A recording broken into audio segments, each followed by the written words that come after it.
Imagine walking into an interrogation room. Across from you sits someone who doesn't need a baseline to know you're lying. They aren't tracking your micro-expressions or measuring the microscopic sweat on your fingertips with a polygraph machine. They don't have to. They feel the exact chemical shift happening inside your body before you've even finished forming the thought in your conscious mind. In the study of human behavior, we spend years learning how to read people, how to decipher the hidden tells of deception, power dynamics, and hidden motives. But there is a specific profile of human being that possesses an innate biological radar for these hidden frequencies. We call them empaths. To the untrained eye, the empath looks like an easy target in a room full of dominant, competitive personalities. They are the ones leaning back, absorbing the room, offering validation, and showing deep, uncalculated kindness. If you operate from a predatory mindset, your brain immediately flags this person as low utility, high compliance. You think you can push their boundaries. You think you can take their emotional capital, manipulate their perspective, or use their kindness as a stepping stone. You assume that because they have a long fuse, they don't possess an explosive charge. That is the single most dangerous miscalculation you can make in a social interaction. What the predator, the narcissist, or the casual manipulator fails to realize is that the empath's kindness is a choice, not a lack of options. It is a manifestation of immense psychological strength. When you target an empath, you aren't just breaking a rule of social etiquette. You are actively triggering a high-stakes psychological defense mechanism. Every time you lie to them, every time you subtly shift the blame, every time you exploit their patience, they aren't just taking it, they are processing it. They are cataloging it. Their brain is building an undeniable, highly accurate profile of your deepest insecurities and your exact behavioral mechanics. They see the real you, the fragile, terrified child hiding behind the mask of control. And then the threshold is reached. Most people expect a loud argument, tears, or a dramatic confrontation when someone is pushed too far. With a true empath, you get none of that.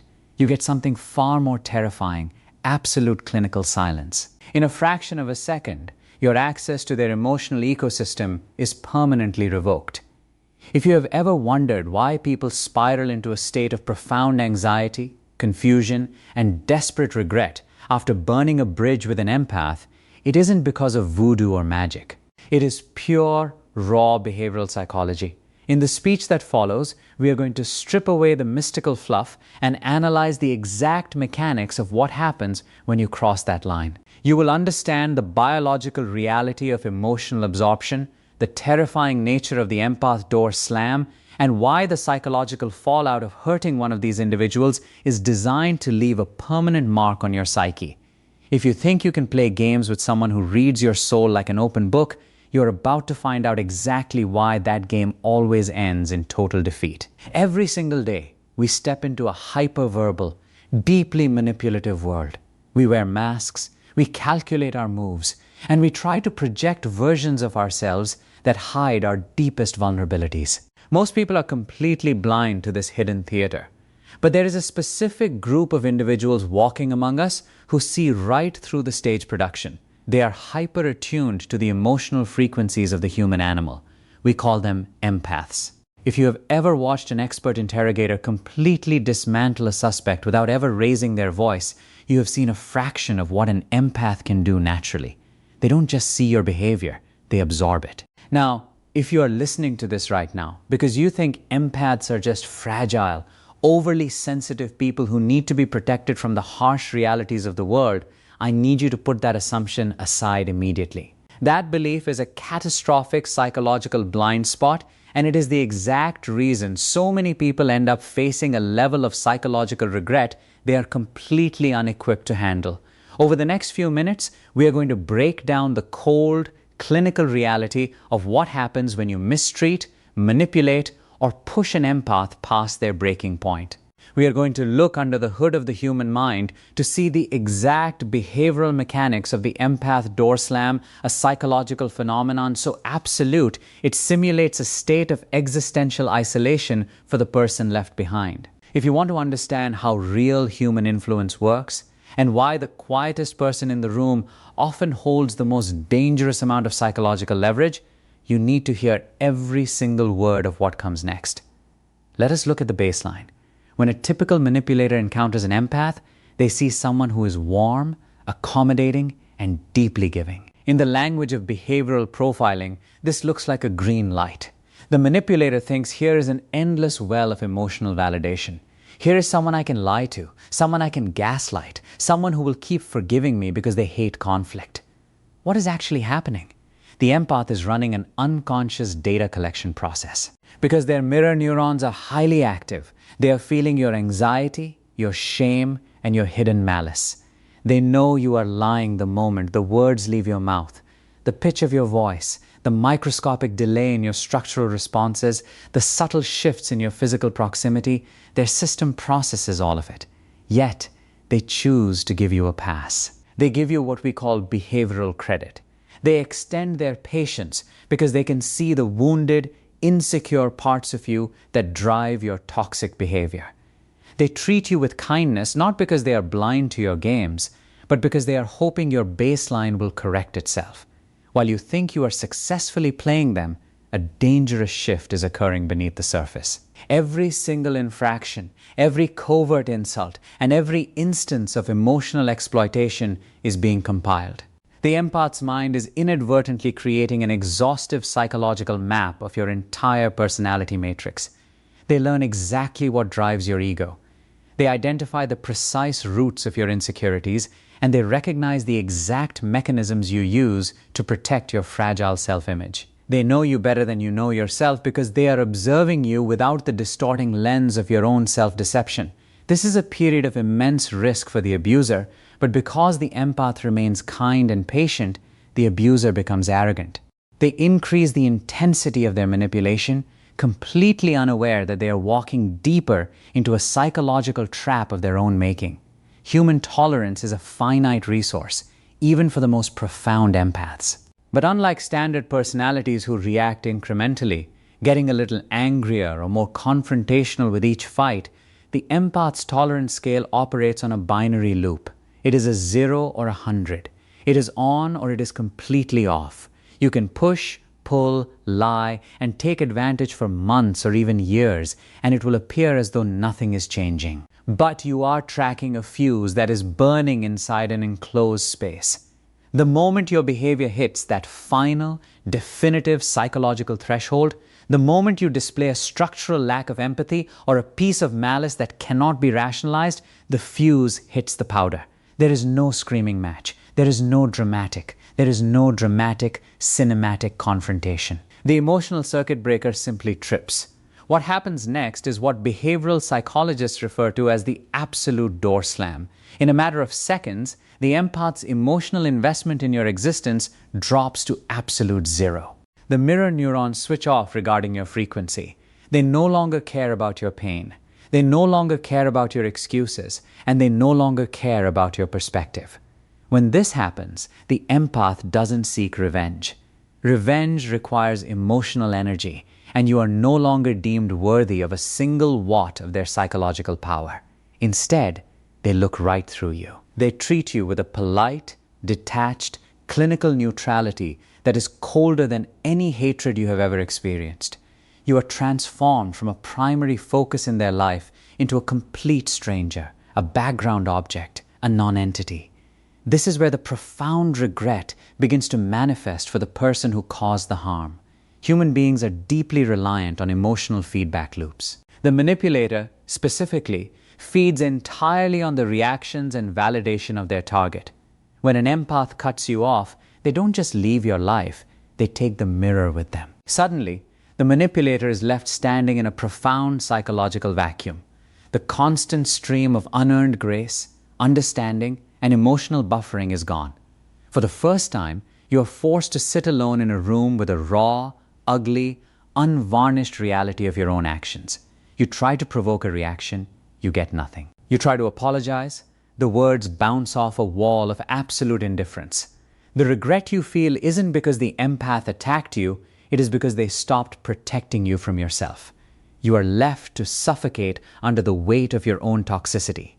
Let this serve as a definitive behavioral warning. Never mistake a person's patience for a lack of sight, and never mistake their kindness for a lack of a spine. When you target an empath, you are playing a high-stakes psychological game where you are completely outmatched.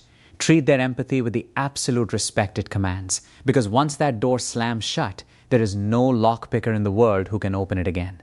The deceptive illusion of softness is perhaps the most profound systemic error made by toxic, narcissistic, or predatory personalities when they interface with a true empath. From a clinical perspective, human behavior is often categorized through a lens of dominance and submission, power and vulnerability.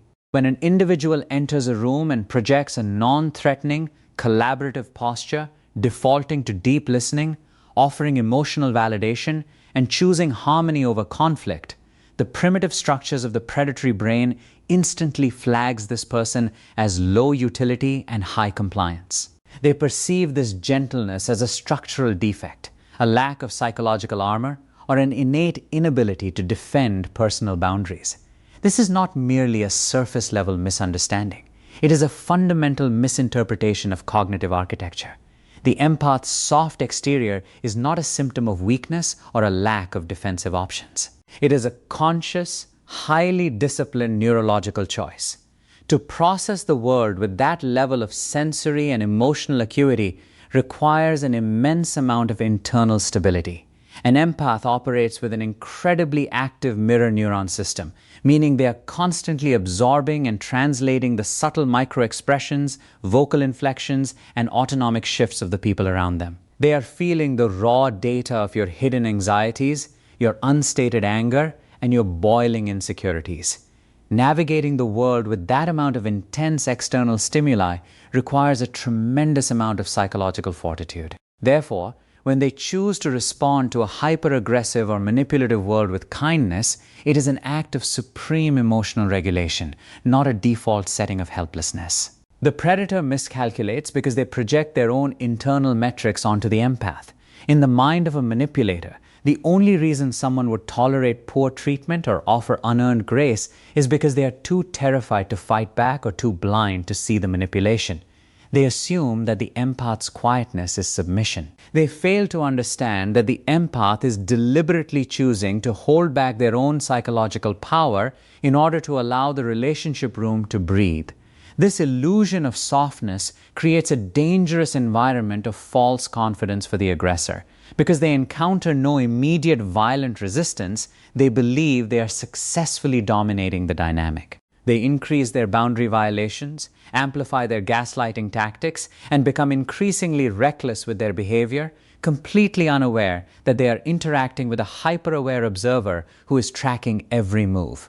The softness they think they are exploiting is actually a buffer zone. It is a psychological courtesy extended to the aggressor, giving them the space and the time to self-correct before drastic measures are taken.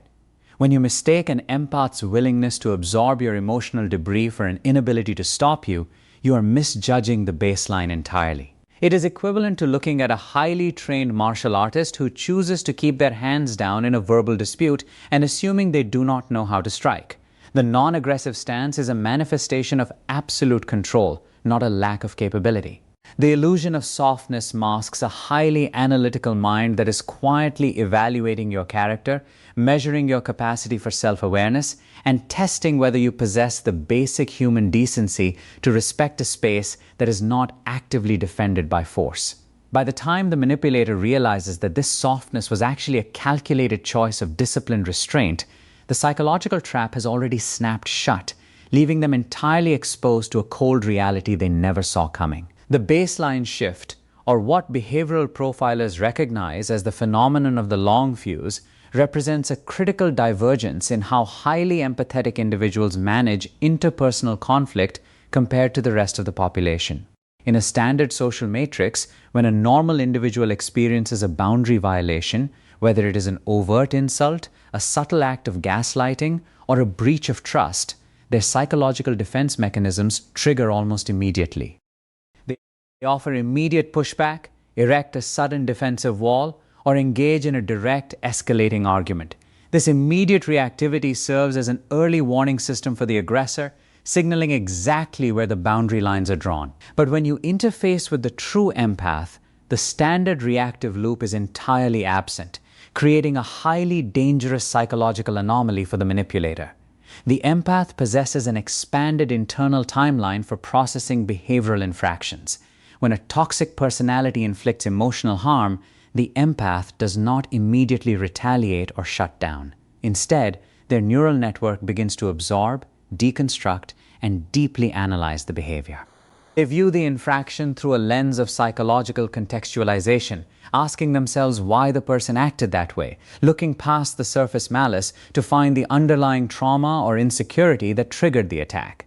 This cognitive processing loop manifests externally as a prolonged period of silence, tolerance, and continued compliance. The manipulator, misreading this entirely, assumes their tactics have succeeded without consequence. What they are actually witnessing is the systematic extension of behavioral credit. The empath is actively loaning the aggressor emotional capital, giving them multiple opportunities to self-correct, apologize, or display a natural return to a healthy behavioral baseline. This long fuse is not a sign of emotional numbness. It is a period of intense internal observation. While the manipulator becomes increasingly bold and sloppy, assuming they have found a target with no psychological limits, the empath is tracking the cumulative weight of the infractions. They are observing whether these toxic behaviors are isolated incidents driven by temporary stress or if they represent a structural, unyielding pattern of malicious intent. This baseline shift masks the true danger of the situation because it creates a false sense of security.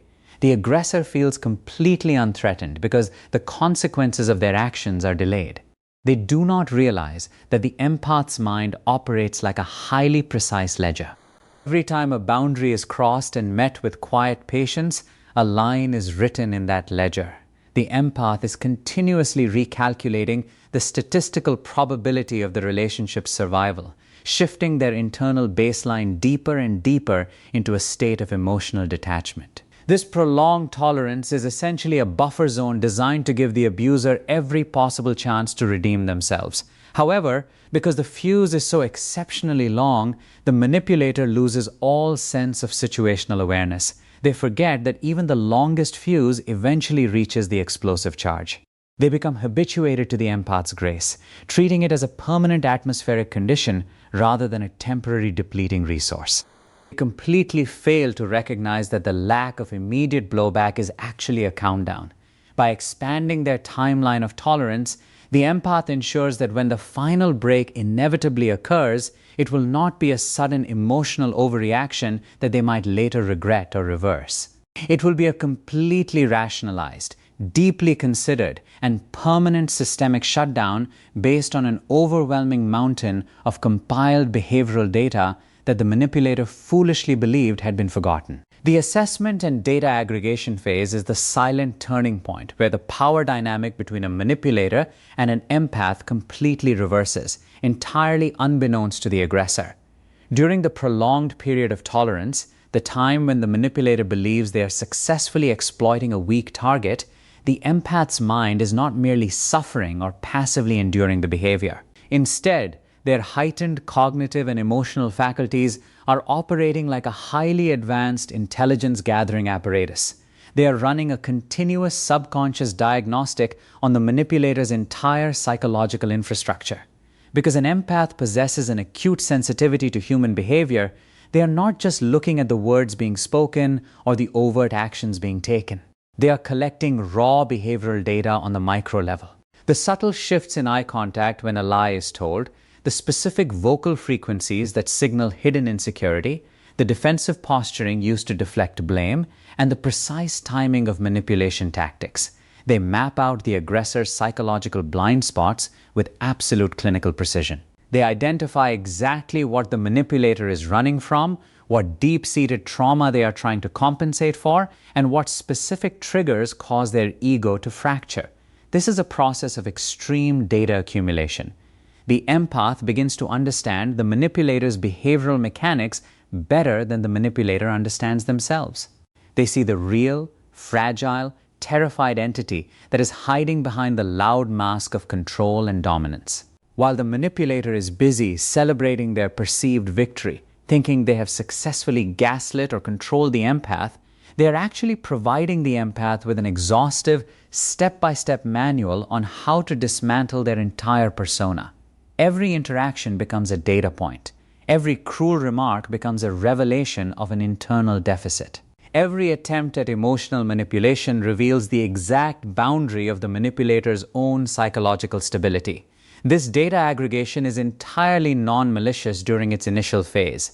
The empath collects this information instinctively, driven by a deep desire to understand the root cause of the toxicity so they can navigate around it or help heal it. They are looking for the behavioral levers that might lead to a breakthrough or a positive change.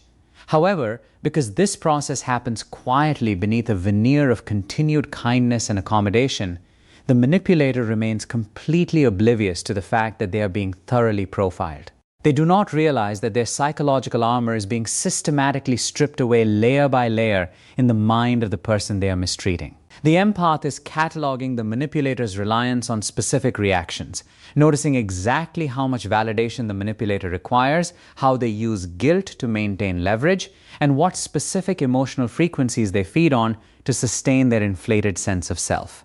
This massive accumulation of psychological data transforms the empath from a perceived victim into the most dangerous person in the room. They hold the complete blueprint to the manipulator's ego. They know exactly which pillars hold up the aggressor's false self-image and precisely where the structural fault lines lie. By allowing the manipulator to act without immediate consequence, the empath grants them the rope to hang themselves behaviorally, watching without intervention as the toxic individual repeatedly demonstrates their true nature, fully documenting a psychological profile that will soon be used to execute a total and permanent behavioral severance. The absolute door slam represents the sudden clinical execution phase of the empath behavioral defense mechanism, marking the exact moment the accumulated data meets the unyielding wall of the final threshold. To the outside observer or the blindsided manipulator, this event appears completely anomalous, a sudden, shocking shift from total compliance to absolute emotional zero. However, from a psychological standpoint, it is the completely logical result of a binary circuit breaker tripping within the empath's mind. When that final boundary violation occurs and the internal ledger balances out to a definitive negative, the empath does not experience an emotional explosion. There is no screaming, no chaotic shedding of tears, and no desperate attempt to get the last word in a toxic argument. Those reactive behaviors require emotional energy, and at the precise microsecond of the door slam, the empath's emotional investment in the manipulator drops to absolute zero. The mirror neurons that were previously hyper-attuned to the manipulator's frequency are instantly reprogrammed to treat them as background noise. The empath completely revokes the manipulator's clearance to their internal ecosystem. This is a cold, calculated behavioral severance that alters the fundamental reality of the relationship instantly. The manipulator is suddenly locked out of the very psychological sanctuary they had been casually exploiting for months or years. What makes this phenomenon so terrifying to the toxic personality is the complete absence of hatred or malice from the empath. Hatred is still a form of attachment. It is a dark manifestation of caring. The empath offers something far more devastating: absolute indifference. When they look at the manipulator post-door slam, they look right through them with the polite, detached neutrality one reserves for a stranger on a crowded subway or a piece of office furniture. The manipulator tries to initiate the old toxic loops using guilt, anger, gaslighting, or sudden love bombing to provoke a reaction. But they find that their words bounce off an impenetrable, invisible wall. The empath answers with clinical brevity, refuses to engage in emotional subtext, and displays a terrifying lack of facial reactivity. The sudden, total withdrawal of emotional validation creates an immediate, violent psychological vacuum for the manipulator because their ego relies entirely on exploiting the empath's emotional feedback loop to stabilize itself. The absolute cutoff causes an immediate internal destabilization. The manipulator is left clawing at empty air, realizing that every text message left on read, every unreturned glance, and every calm, monotone response is a definitive sign that they no longer possess a single ounce of influence over this person. The door slam is entirely irreversible because it is not based on a temporary emotional whim or a passionate outburst. It is built on the massive foundation of compiled behavioral data from the assessment phase. The empath has already processed the grief, rationalized the ending, and closed the case file on the relationship before the manipulator even realizes a boundary was crossed. The boundary is no longer a line drawn in the sand that can be negotiated or stepped over. It has been replaced by a concrete vault door. By executing this severance with absolute silence and clinical detachment, the empath permanently changes the power dynamic, leaving the bewildered aggressor to suddenly realize they are completely powerless against someone who simply walked away without ever looking back.